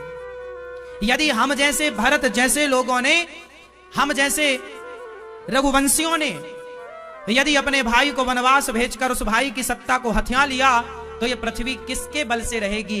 ये पृथ्वी हम जैसे लोगों के धर्म के बल पर टिकी है। और गुरुदेव, हम जैसे लोगों ने भी अपना धर्म छोड़ दिया तो ये पृथ्वी तो पानी में डूब जाएगी ना। दुनिया कितनी भी झूठ बोले, पर क्या भरत जैसे भी झूठ बोलेंगे तो फिर सत्य कौन बोलेगा? रावण झूठ बोलता है, ठीक है, पर राम झूठ बोलेंगे। रावण झूठ बोलता है, ठीक है, पर राम झूठ बोलेंगे तो बताओ पृथ्वी फिर टिकेगी क्या? ये पृथ्वी रावण के बल पर टिकी है या राम के बल पर? बोलो मेरी मां। रावण के झूठ बोलने से पृथ्वी का कुछ ना बिगड़ेगा, क्योंकि पृथ्वी को पता है कि सत्य की उम्मीद रावण से तो है ही नहीं। है क्या पृथ्वी को रावण जैसों से धर्म की सत्य की उम्मीद है? इस पृथ्वी को धर्म की सत्य की उम्मीद तो राम और भरत जैसों से है, और राम और भरत ने भी अपना सत्य और धर्म छोड़ दिया, तो ये पृथ्वी किसके बल पर टिकेगी ये तो बताओ। यही सवाल आपसे कि आज वर्तमान के 21वीं सदी में 2024 में बताओ धर्म और सत्य कहां है? क्या पाकिस्तानियों से हम धर्म की उम्मीद करें, सत्य की उम्मीद करें और दया की उम्मीद करें? क्या हम लंदन, अमेरिका, जापान के लोगों से हम दया की उम्मीद करें, सत्य की उम्मीद करें और धर्म की उम्मीद करें? अरे भैया, हम औरों से दया की उम्मीद नहीं कर सकते, क्योंकि औरों का तो पेट ही बकरा को काट के भरता है, औरों का तो पेट ही मुर्गा का मांस पका के भरता है। धर्म की उम्मीद, सत्य की उम्मीद यदि इस धरती को किसी से है तो भारतीयों से है, कि भारत के लोग सनातनी लोग हैं और ये दयावान लोग हैं। हमारे धर्म में अहिंसा ही परमो धर्मः की बात कही गई है। किसकी बात कही गई है मैया? किसकी बात? जोर से। अहिंसा। अहिंसा का मतलब है किसी की हत्या ना करना। अब बताइए, हिंदुओं को आप छोड़ दीजिए तो दुनिया में आप किससे कहोगे कि भाई तुम हत्या ना करो? कोई सुअर का मांस खा रहा है, कोई मुर्गा खा रहा है, कोई बकरा काट रहा है। अब बताओ, उनके अंदर दया होती तो वो जीव हत्या करते ही क्यों? तो दया की उम्मीद इस धरती को उन लोगों से नहीं है जो मुर्गा और सुअर काटते और खाते हैं, गाय काटते और खाते हैं। इस धरती को धर्म की उम्मीद, दया की उम्मीद हम भारतीयों से है, कि हम अहिंसा की बात करने वाले लोग हैं। और अहिंसा की बात करने वाले भारतीय भी यदि मांस खाने लग गए, हत्यारे हो गए, हत्या करने लग गए, तो बताओ धर्म किसकी शरण में जाएगा? सत्य कहां जाएगा और दया कहां जाएगी? दया को आप नहीं बचाओगे तो बचाएगा कौन? सत्य बोलना क्या केवल हरिश्चंद्र का काम है? क्या आपका नहीं है? बोलो मेरी मां। पराई स्त्री को मां, बहन, बेटी मानना क्या राम का काम है? क्या आपका काम नहीं है? धर्म को बचाओ साहब, अपने भीतर धर्म को रखो, धर्म ना छोड़ो। हम मर जाएंगे तो फिर जन्म ले लेंगे, हम मर गए तो फिर आ सकते हैं, पर धर्म एक बार चला गया ना, धर्म कहां से लाओगे? इसलिए जाने ना देना धर्म, करना लोभ मत धन धाम का। धर्म ही जाता रहा तो धन रहा किस काम का? आपका धर्म चला गया और आपका धन बचा है, तो धन बचा के करोगे क्या? बताओ। सत्य कौन बोलेगा? बस मुझे उसका नाम बताओ। आप सबसे मेरा सवाल है, सत्य कौन बोलेगा? नाम बताओ उसका, मैं उसके पांव पकड़ना चाहता हूं। कौन बोलेगा सत्य? आप तो कहते हैं महाराज जी हमारी तो दुकान झूठ बोलने से चलती है, हमारा तो बिजनेस ठप हो जाएगा। इसका मतलब यह हुआ कि अब सब झूठ बोल रहे हैं। तो बताओ फिर सत्य तो रो रहा होगा कहीं किनारे में बैठा कि हमें तो धारण करने वाला कोई नहीं है। कोई तो बचो मेरी मां। पाकिस्तानियों से क्या उम्मीद करोगे आप? उम्मीद तो भारतीयों से है, दया की, धर्म की, सत्य की। अपने धर्म को ना जाने दो, अपने सत्य को ना जाने दो, दया को ना जाने दो। आप सच बोलते हैं भैया? आप? हाँ हाँ। नहीं, लोग क्या बताएंगे, लोगों की जिम्मेदारी मत लो। हमें पता है कि हम झूठे हैं या सच्चे हैं, लोगों को नहीं पता।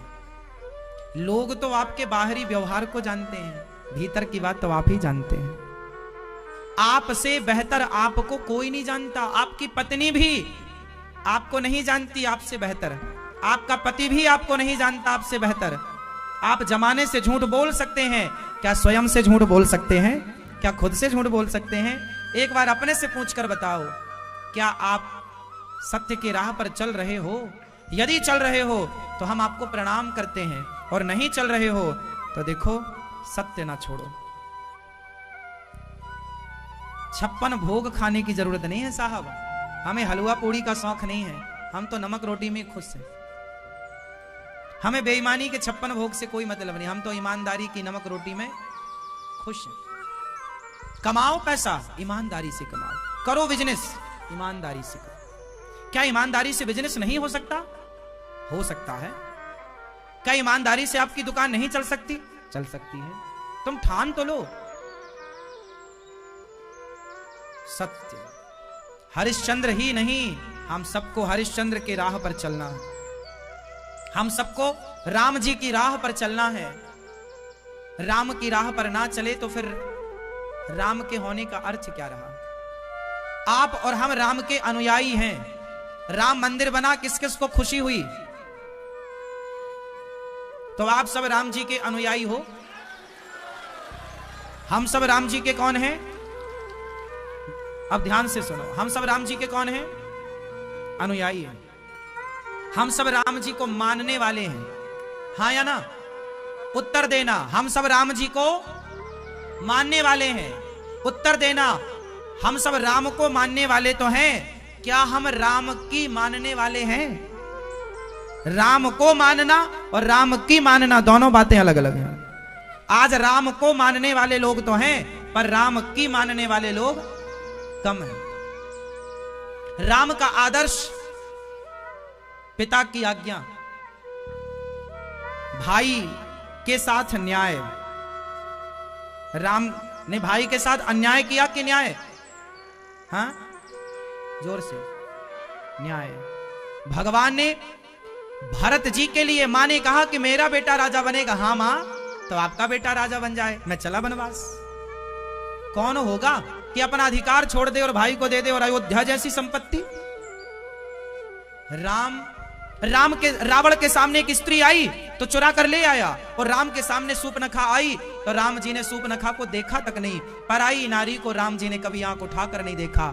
राम को मानने वाले बहुत हैं, और राम की इन बातों को मानना पड़ेगा, जीवन में इन बातों को उतारना पड़ेगा, तब राम राज्य आएगा। राम की बात हम ना माने तो फिर राम को मानने से फायदा क्या? आपका पति अब दिन भर आपका नाम जपे, आपका जो भी नाम है, क्या नाम है आपकी पत्नी का? जया। अब आप दिन भर जया जया जया जया जया जया जया जया जया जया जपो,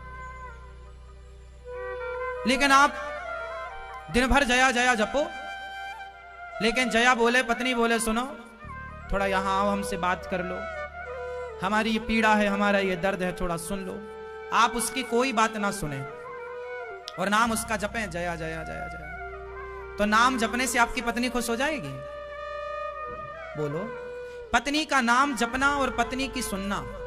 अब आपका बेटा आपका नाम जपे, आपका जो भी नाम है, आपका बेटा नाम जप रहा बाप का, बाप बाप बाप बाप बाप बाप बाप बाप, और बाप बोला बेटा जरा गिलास और पानी ला दो। नहीं, पानी वानी नहीं लाएंगे हम तो, बाप बाप बाप बाप बाप बाप बाप बाप। बेटा जरा एक दवाई खाना थोड़ा सा, अरे दूध ला दो, अरे दूध इतना महंगा हो गया है भाई, दूध अब दूध ना मिलेगा आपको, इतना महंगा हो गया, और जप रहा हूं मैं आपका नाम, बाप बाप बाप बाप बाप।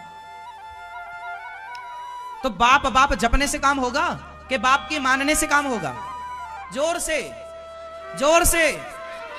बाप बाप जपने की जरूरत नहीं है, बाप की आज्ञा का पालन किया जाए, राम की आज्ञा का पालन किया जाए। राम राम तो जप ही लेंगे हम। अब राम राम जपो, लेकिन राम की आज्ञा का पालन ना हो, राम के आदर्शों को जीवन में ना उतारा जाए, तो उस जप का लाभ भी तो नहीं है साहब। लाभ जप का तब होगा जब आप उनकी आज्ञा मानो और नाम जप करो, तब वाह। अब बेटा अपने बाप का नाम भी जप करे और पिता की आज्ञा का पालन भी करे तो वो श्रेष्ठ है,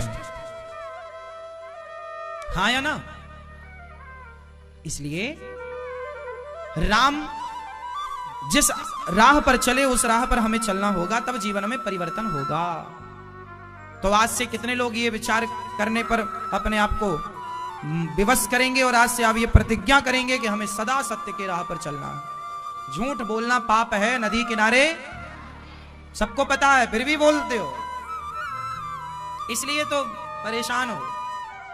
पता सब है आपको, मानते कहां हो। जितना पता है उतना ही मान लो तो कल्याण हो जाएगा। एक होता है जानना, एक होता है मानना। जान लेने से काम होगा कि मानने से काम होगा? बोलो। जान लेना पर्याप्त नहीं है मेरी मां, जाने हुए को माना जाए। सत्य बोलना चाहिए, ये तो जानना है। हाँ जी, सत्य बोलना, ये जान, आप जान गए कि सत्य बोलना, लेकिन क्या माने? अब माने नहीं, केवल जाने, तो जानने से काम ना होगा। आप जानते तो बहुत कुछ है, मानते नहीं। आप तो ये भी जानते हैं कि मां भगवान होती है, मातृदेवो भव। आप जानते हैं कि मां भगवान होती है, पर मानते नहीं है। हर बेटा मानता भी होता तो वृद्धाश्रम बनाने की क्या जरूरत थी? बताओ। तो जानने वाले तो बहुत है साहब कि मां भगवान होती है, पर मां को भगवान मानने वालों की कमी है।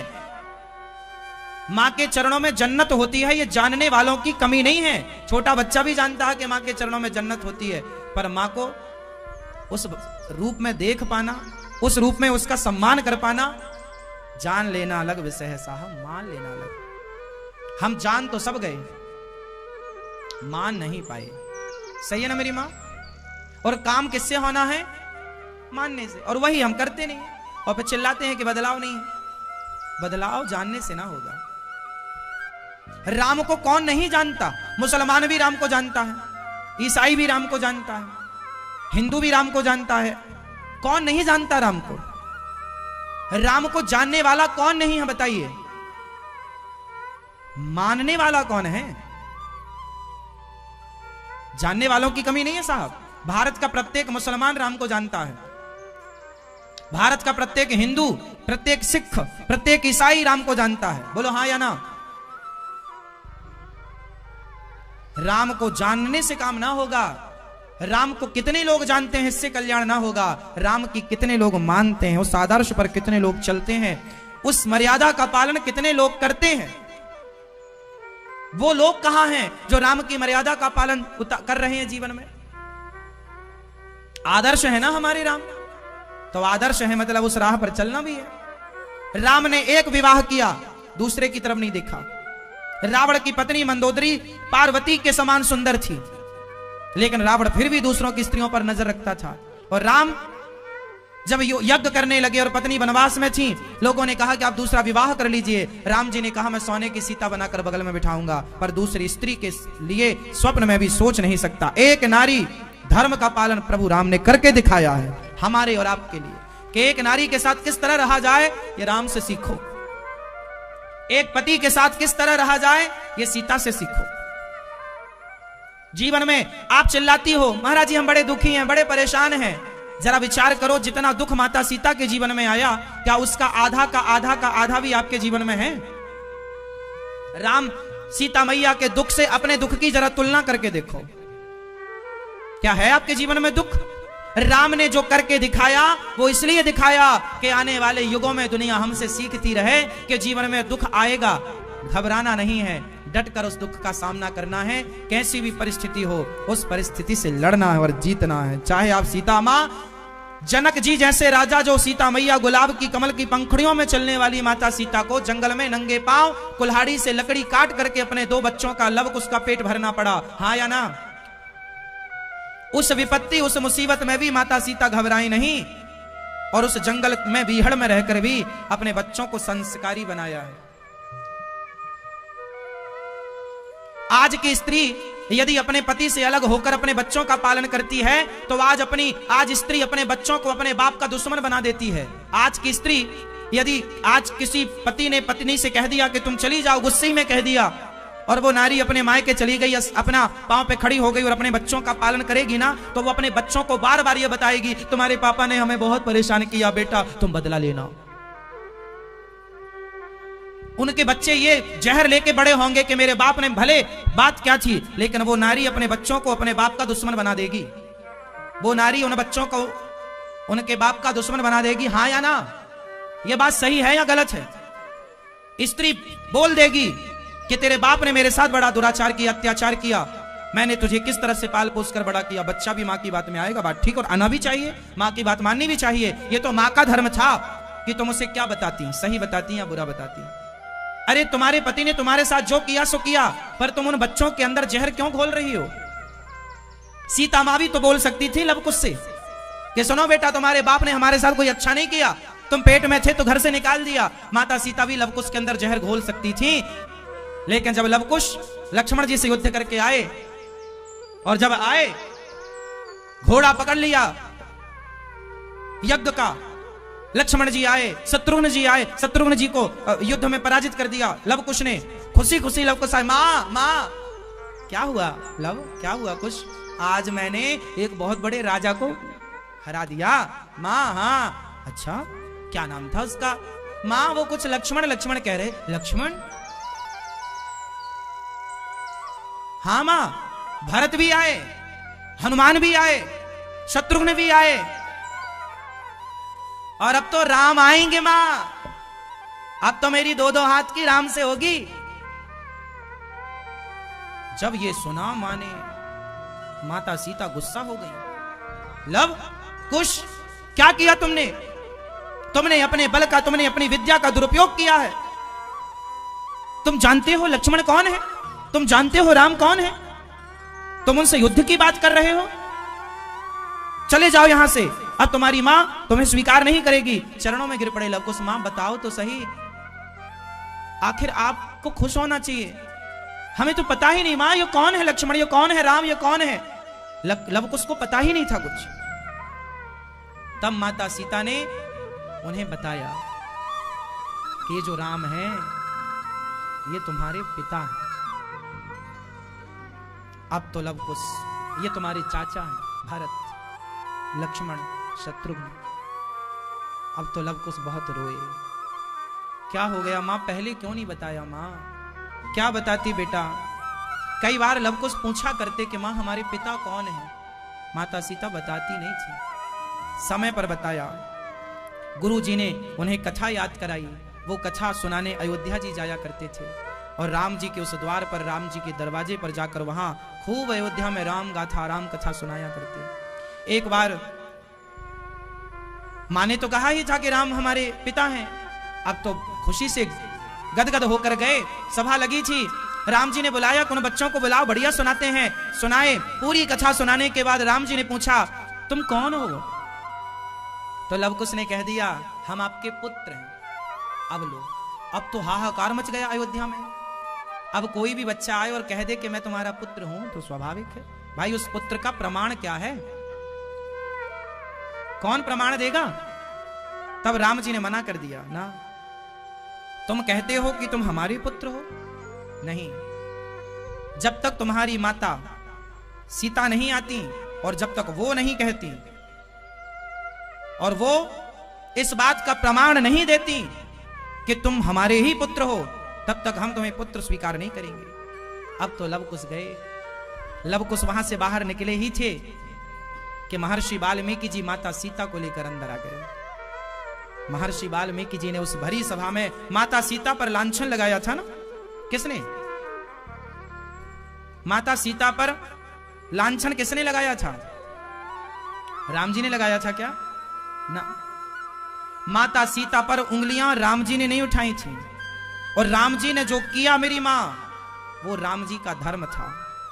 राम जी की इस बात पर मैंने कई बार आपको समझाया है। अच्छा ये बताओ कि एक धोबी ने कह दिया कि तुम्हारी पत्नी सही नहीं है, तो राम जी धोबी की बात मानकर सीता मैया को निकाल देते हैं। ये राम जी ने सही किया कि गलत किया? राम ने सिया के साथ, राम ने मैया सीता के साथ सही किया कि गलत किया? उत्तर मांग रहा हूं आपसे, अपना अपना विचार दो। भैया बताओ, बीच में जो बैठे चश्मा वाले भैया। राम जी ने सीता मैया को वनवास भेज दिया गर्भावस्था में, तो राम जी ने सही किया कि गलत किया? उत्तर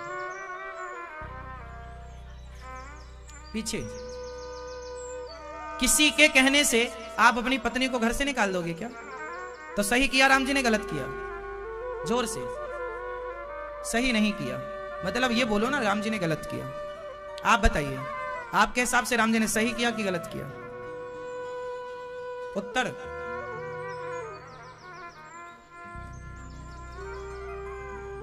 आप दीजिए भैया, इस तरफ वाले।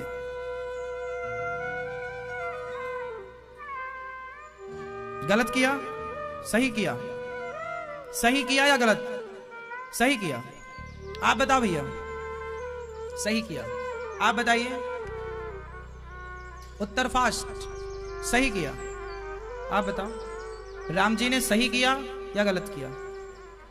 सही। राम जी ने गर्भावस्था में अपनी पत्नी को निकाल दिया एक धोबी के कहने से। इस पर बहुत लोग ये कहते हैं कि राम जी ने गलत किया। किसी के कहने से तो राम जी को नहीं निकालना चाहिए था, ऐसा लोग तर्क करते हैं। अब इस बात पर मैं पूरा डीप पर ले जाके आपको समझा दूं कि राम जी ने क्यों निकाला। आप हां कहें या ना कहें, सही कहें या गलत कहें, लेकिन आपको उसका कारण पता नहीं है। और कारण जब तक पता ना हो तब तक ना हां कहा जाए ना कहा जाए। तो कारण क्या था, उस कारण तक आज हम पहुंचाएंगे आपको। ध्यान से सुनिएगा, एक छोटा सा विचार समझिएगा। एक धोबी ने कह दिया कि राम जी ने सीता मैया को रख लिया, वो तो रावण के यहां रहकर आई थी, पता नहीं शुद्ध हैं कि अशुद्ध हैं। अब देखो, ये बात तो धोबी ने कह दी। अच्छा, राम जी चाहते तो उस धोबी को राजदंड भी तो दे सकते थे, फांसी की सजा दे देते। यदि राम जी ने उस धोबी को फांसी की सजा दे दी होती तो लोगों को क्या लगता कि अच्छा, राम जी को बुरा लगा, इसका मतलब सीता सच्ची मुच्ची पता नहीं ये रावण के यहां रह के आई है, वरना ये धोबी को फांसी क्यों देते। धोबी ने जो बोला, माता सीता पर जो आरोप लगाया, यदि राम जी उस धोबी पर एक्शन लेते ना तो धोबी का आरोप सत्य हो जाता। धोबी का लगाया गया आरोप सत्य। लोग क्या बोलते कि अरे इन्होंने तो धोबी का मुंह बंद कर दिया, मतलब कोई कुछ कहे भी ना। एक का मुंह बंद करते तो दूसरा बोलता, दूसरे का मुंह बंद करते तीसरा। लोगों का काम बोलना। लोग क्या बोलते, काना फूसी करते, अच्छा ऐसी होंगी इसलिए तो हम सबको जान का खतरा आ गया। सीता मां पर उंगलियां उठना स्टार्ट होती या नहीं? सीता मां बिल्कुल गलत सिद्ध हो जाती। इसलिए राम जी ने धोबी पर नहीं, माता सीता पर आप वनवास चले जाओ। और समय आएगा तो यही लोग कहेंगे कि हां तुम गलत नहीं, सत्य हो। एक समय समय पर होता है, समय समय की बात। समय आने दो। जो लोग आपको गलत कह रहे हैं वही आपको सही कहेंगे, बस समय का इंतजार कीजिए। अब इतना सब्र किसके पास है जितना सब्र राम जी के पास था। राम जी ने सीता मैया को अपने से दूर नहीं किया। एक प्लान के तहत राम जी ने एक संत जी के आश्रम में भेजा। अब वहां राम जी सीता मैया रही, बच्चों का जन्म हुआ, और जब बच्चों ने कहा कि हम आपके पुत्र हैं तो गुरु जी साथ में आए और महर्षि वाल्मीकि जी ने सबको बताया वर्षों बाद कि सीता अग्नि की तरह पवित्र है। अब माता सीता की बारी थी। माता सीता ने कहा, हे पृथ्वी मां, यदि मैं पवित्र हूं, मैंने स्वप्न में भी राम के सिवा किसी का चिंतन नहीं किया, तो मां मुझे अपनी गोद में ले लो। यदि मैं पवित्र हूं और ये बच्चे राम के हैं तो हे पृथ्वी मां मुझे अपनी गोद में ले लो। बस ये कहते ही पृथ्वी मां प्रकट होती हैं, एक विमान पर माता सीता को बिठाती हैं और सबके देखते देखते, जिन्होंने उंगलियां उठाई, सबके देखते देखते माता पृथ्वी पर समा जाती हैं।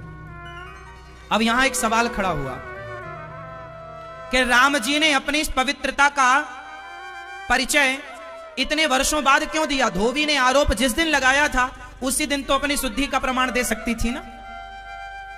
बोलो हां या ना? तो क्यों नहीं दिया उस दिन? अब उस दिन यदि माता सीता ये कह देती कि हे पृथ्वी मां, यदि मैं शुद्ध हूं तो आप मुझे अपनी गोद में धारण कर लो, और उस दिन सीता मैया यदि पृथ्वी में समा जाती तो माता सीता उस समय गर्भवती थी और वो राम का गर्भ था, अर्थात राम का तेज था। और यदि माता सीता गर्भवती इस हाल में पृथ्वी पर समा जाती तो दो बच्चे, राम का वो तेज, वो पुत्र, वो संतति कैसे प्राप्त होती? किस तरह से उनका वंश आगे चलता। इसलिए माता सीता ने उस समय कुछ नहीं कहा, एक सही वक्त का, सही टाइम का इंतजार किया। गर्भवती थी वो, और गर्भवती स्त्री यदि चली जाए तो साथ में 2 बच्चों की हत्या मानी जाएगी, हाँ या ना।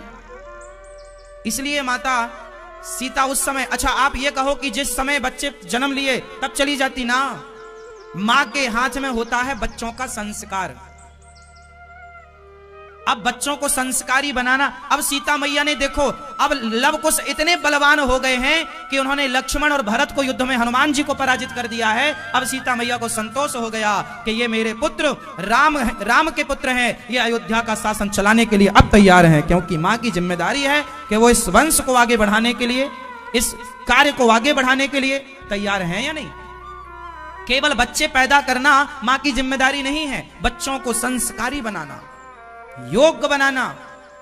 राम जी को भी विश्वामित्र जी ने धनुर्विद्या कुछ चीजें प्रदान की, और उस समय सबसे बढ़िया कौन दे सकता था? महर्षि वाल्मीकि जी। इसलिए महर्षि वाल्मीकि जी के यहां गए ताकि वो पढ़ा लिखा कर सब प्रकार की विद्या दे दी उन्होंने कम समय में, सारी धनुर्विद्या सिखा दी, सारी पढ़ाई पढ़ा दी। और अब माता सीता को लगा कि हमारी जिम्मेदारी पूरी हुई, अब माता सीता चली गई। तो राम जी ने माता सीता से कोई, सीता मैया से राम जी का कोई भी मतभेद मनभेद नहीं था, ये तो जमाने का था। हम तो आपको बस ये कह रहे थे कि सीता मैया ने देखो अपनी जिम्मेदारी किस तरह पूरी की। गुलाब की पंखुड़ियों पर चलने वाली सीता मैया को कांटों पर चलना पड़ा तो चली, समय सब कुछ कराता है मेरी मां। इसलिए आप किसी भी स्थिति पर चलिए पर धर्म ना छोड़िए। माता सीता ने अपने पुत्रों को राम का द्रोही नहीं बनाया, राम का भक्त बनाया। स्त्री का धर्म है कि वो अपने बच्चों को अपने पिता का सम्मान करना सिखाए, बड़ों का आदर करना सिखाए, यही परंपरा। जरा जरा सी बातों में अपने रिश्ते ना बिगाड़ लो, बच्चों का भविष्य ना बिगाड़ लो, सत्य ना छोड़ो किसी भी स्थिति में, दया ना छोड़ो किसी भी स्थिति में। अब एक दिन नारद जी महाराज सारे तीर्थों में गए शांति पाने, वृंदावन आए। भक्ति महारानी उदास बैठी थी। देवी तुम कौन हो? महाराज मैं भक्ति हूं। सारे देवता ज्ञान वैराग्य वहां पड़े। नारद जी ने भक्ति ज्ञान वैराग्य को कथा सुनाई पर शांति नहीं मिली। तब सनकादियों ने कहा कि आप जाओ और भागवत सुनवाओ। जब भागवत सुनवाई गई तो भक्ति ज्ञान वैराग्य का दुख दूर हुआ और वो भक्ति भक्तों के हृदय में जाकर समाई। अब नारद जी कथा सुन रहे हैं, सनकादि कथा सुना रहे हैं। सनकादियों से नारद जी ने एक प्रश्न, हरिद्वार में नारद जी कथा सुन रहे हैं, सनकादि सुना रहे हैं, भक्ति भक्तों के हृदय में विराजी प्रकट होकर उनका दुख दूर हुआ। नारद जी ने सवाल किया, कोई पुण्यात्मा भागवत सुन ले तो उद्धार होगा क्या? कोई पापी भागवत सुने तो उद्धार होगा? बोले हाँ, कितना भी बड़ा पापी। ये माने वह पाप कृतस्तु सर्वदा सदा दुराचार रता विमार्ग गाह क्रोधाग्निदग्धः कुटिलाश्च कामिनः सप्ताह यज्ञ न कलौ पुनन्ति ते। कितना भी बड़ा पापी क्यों ना हो, भागवत सुनेगा तर जाएगा। आत्मदेव नाम के एक ब्राह्मण थे, उनकी पत्नी का नाम था धुंधली। उनके कोई संतान नहीं थी तो वो घर से निकल गए। एक जंगल में संत जी मिले। कथम रोदसी विप्रत्वम, क्यों रो रहे हो? काते चिंतावली यसी। उन्होंने कहा कि मेरा बेटा नहीं है। संत ने कहा बेटे के चक्कर में ना पड़ो, प्रभु में मन लगाओ। उन्होंने कहा बेटा चाहिए। तो संत जी ने एक फल दिया, फल ले जाके पत्नी को दिया। धुंधली ने फल खाया नहीं, गाय को खिला दिया। तो गाय को बच्चा हुआ, नाम रखा गौकर्ण। और धुंधली ने बहन का बच्चा खरीद लिया पैसों से, नाम रखा धुंधकारी। वही धुंधकारी जब बड़ा हुआ तो उसने अपने पिता को मारा, माँ को मारा। जब बच्चे अपने माँ बाप को मारते हैं ना तो फिर पिता रोता है। गौकर्ण जी ने अपने पिता को उपदेश किया। जब धुंधकारी ने मां को मारा तो मां रोई बेचारी। आप लोग अपनी मां की सेवा करते हो कि मार लगाते हो? बोलो। मां की सेवा करते हो कि मां बाप को मारते हो? पूछ रहे हैं हम आपसे। मां की भी जीवन में वही भूमिका है और पिता की भी जीवन में वही भूमिका है। इसलिए अपने मां और अपने पिता सदा इनका आदर करना, सदा इनकी इज्जत करना। मां के चरणों का जल ही चरणामृत है। माँ के चरणों का जल ही गंगा जल है, ये मान लो। हमारे लिए तो कोई भगवान कहीं नहीं है, भगवान है तो माँ बाप के भीतर ही, माँ बाप ही भगवान है, ये मान लो आप। जिसने अपने माँ बाप में भगवान को देखा है वही पत्थर की मूर्ति में भी भगवान को देख सकता है। जिसने माँ बाप में भगवान को नहीं देखा वो सारे तीर्थ कर आए, उसे भगवान का दर्शन नहीं होगा। भगवान को तीर्थों में देखने से पहले अपने माँ बाप में भगवान को देखना चाहिए। माँ, भगवान का नाम ही है माँ। त्वमेव माता च पिता त्वमेव, भगवान का ही एक नाम है पिता। बोलो हाँ, भगवान का एक नाम है माँ और भगवान का एक नाम है माता। रामो मत पिता रामचंद्र, स्वामी रामो मत सखा रामचंद्र। भगवान ही माँ है और भगवान ही पिता है, इसलिए अपने भगवान रूपी माँ बाप को कभी घर से निकालो मत। गौरी गोपाल आश्रम में कल हमारी एक माँ की मृत्यु हुई, कल माँ का शरीर पूरा हुआ। बेटा को बहुत कोशिश की फोन लगाने की, कुछ दिन पहले ही उसने यहाँ संस्था से हमने माँ के बारे में बताया कि बेटा आपकी माँ अत्यधिक वृद्ध हो गई हैं और बहुत बीमार रहती हैं, बहुत बीमार रहती हैं। बेटे ने बोला बात मत किया करिए हम लोगों ने सूचना दी कि माँ आप बहुत ज़्यादा बीमार हैं, किसी भी क्षण उनकी जीवन लीला पूरी हो सकती है। तो बेटे ने ब्लॉक कर दिया नंबर को। कल की तारीख में, अच्छा परसों ही माँ का इलाज हुआ, हॉस्पिटल गई पर माँ अत्यधिक वृद्ध थी, हॉस्पिटल गई, उनका इलाज भी हुआ। परसों हॉस्पिटल गई और कल ही उनका शरीर पूरा हो गया सुबह सुबह, और वो भगवत धाम चली गई। पर बेटा नहीं आया, कोई नहीं आया। ये वही माँ है जिस माँ ने बेटों को पाल पोस कर बड़ा किया था, उंगली पकड़कर चलाया था। ऐसी माँओं का कोई सहारा जब ना बना तब गौरी गोपाल आश्रम इन माँओं का सहारा बनता है। तब ये दास अनिरुद्ध इन माँओं की सेवा करता है। आप सब इन माँओं की सेवा करते हैं सहयोगी बनकर। आप लोगों से बस यही मेरी विनती है कि गौरी गोपाल आश्रम में जो हमारी माताएं रहती हैं, इन माँओं की सेवा जो यहाँ चलती है, आप में से कितने लोगों ने दर्शन किया वृद्ध माँओं का? कितने लोगों ने अपनी आंखों से देखा है? नहीं देखा हो तो जरूर आश्रम सामने माताओं का दर्शन कीजिएगा। 275 माताएं रहती हैं यहाँ। प्रत्येक माँ को अपने बेटे का इंतजार है पर बेटा आने को तैयार नहीं। कुछ माँओं के बेटे हैं, कुछ माँओं के बेटे नहीं हैं। नहीं है तो चलो हम और आप बेटा हैं, पर जिनके हैं उनको तो अपने बच्चों का इंतजार होगा ही कि आएंगे, लेकिन वर्षों बीत जाने के बाद कोई आया नहीं। तब ये माँ यहाँ रहती हैं। आज हम आपका परिचय एक माँ से कराएंगे। कैसी माँ? जो गौरी गोपाल आश्रम में रहती हैं और जिस माँ ने अपने बच्चों को उंगली पकड़कर चलाया।